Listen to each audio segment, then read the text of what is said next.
понятно, почему. За что и почему сидит мой брат, и за что сидят эти люди, которые, на наш взгляд, ничего противозаконного не делали. Они пошли на разрешенный митинг, предъявить свои требования. Я там была, все там были.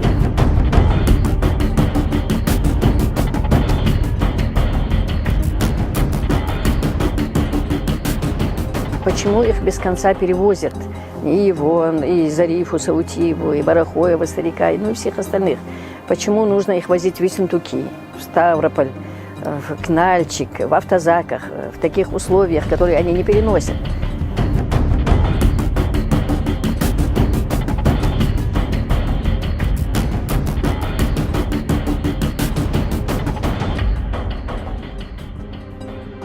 Почему нельзя этот вопрос тут решить? И суды есть, и республика есть, и все тут есть. Вот это, на мой взгляд, это давление на них, чтобы сломить их, я так понимаю. Чтобы все молчали, никто ничего. Мое мнение такое. Ну, я мало верю, что из-за того, что они его будут возить, или он будет сидеть, что он перестанет думать так, как он думает, и бороться за права своего народа.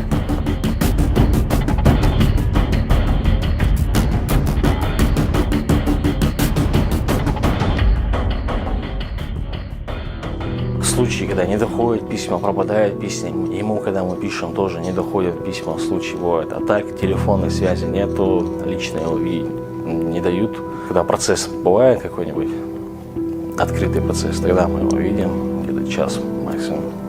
И то нормально поговорить не получается. Он находится в клетке, за клеткой находится 5 охранников. Они его окружают. У нас получается переброситься с ним только несколькими словами. Хамди, Могжди, как ты себя чувствуешь? Он пару слов ответит и все.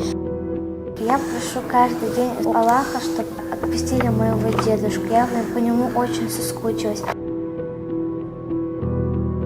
Я хочу, чтобы он побыстрее вернулся домой. Я тоже очень скучаю по своему дедушке, горжусь им и очень уважаем его.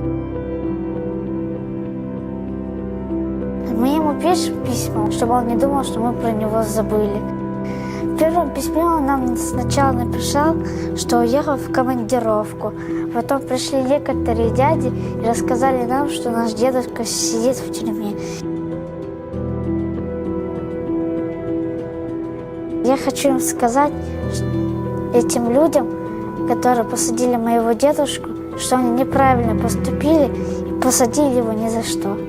У него диабет, у него нездоровое сердце.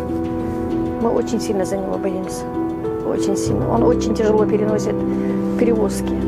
У него уже много перевозок по судам.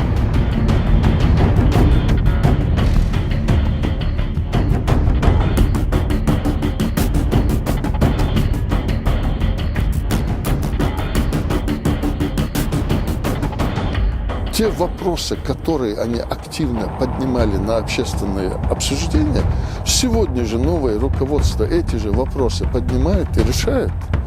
То есть подтвердилось все, что они говорили. Сегодня наше руководство об этом и говорит. Это и коррупционная составляющая, и другие не свои. Есть кого-то там освободили от должностей, кого-то какие-то решения. То есть все, что они говорили, сегодня на уровне правительства, руководства республики, все это уже повторяется. Так в чем же дело?